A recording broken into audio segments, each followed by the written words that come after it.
Per festeggiare il raggiungimento dei 100 punti vendita e gli ottimi risultati ottenuti sia in termini di fatturato che di decine di nuove assunzioni, il gruppo Lia Liper ha realizzato uno spot istituzionale che, oltre a mettere in evidenza alcune delle peculiarità principali che tutti i giorni i clienti riconoscono, come la freschezza, la genuinità e la cortesia, fa conoscere al grande pubblico il signor Francesco Cannella, fondatore del gruppo.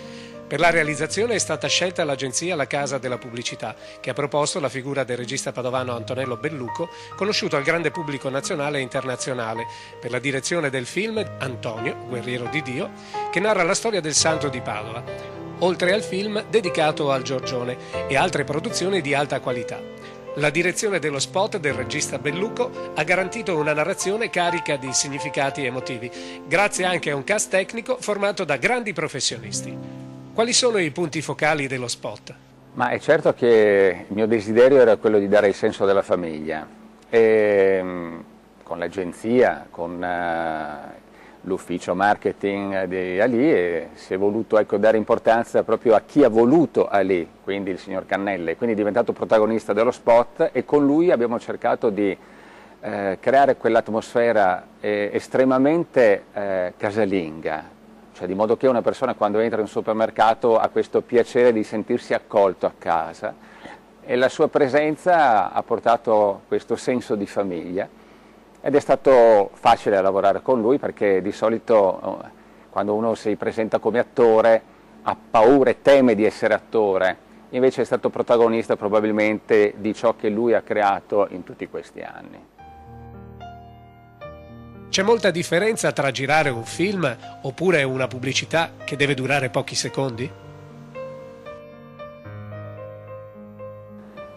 Ma girare una pubblicità è un po' come girare un film,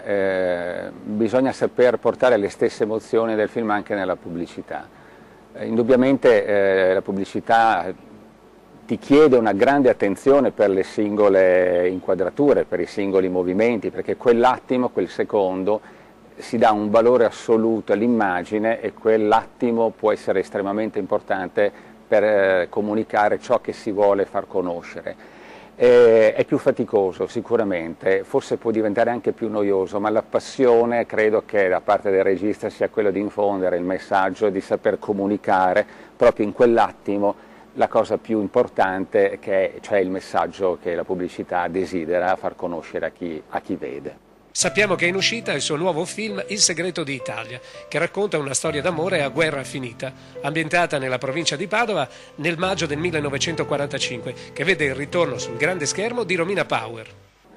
Romina Power è sicuramente il punto di forza del Il segreto d'Italia, è una storia difficile, una storia che probabilmente la storia non ha voluto raccontare, portarla al cinema per me è stata una grande conquista, indubbiamente sarà una grande avventura. L'avventura più importante forse è stata quella di lavorare con Romina Power, che quando ha letto la sceneggiatura se n'è innamorata proprio per l'alta poesia di questa storia d'amore avvenuta in quel lontano 1945.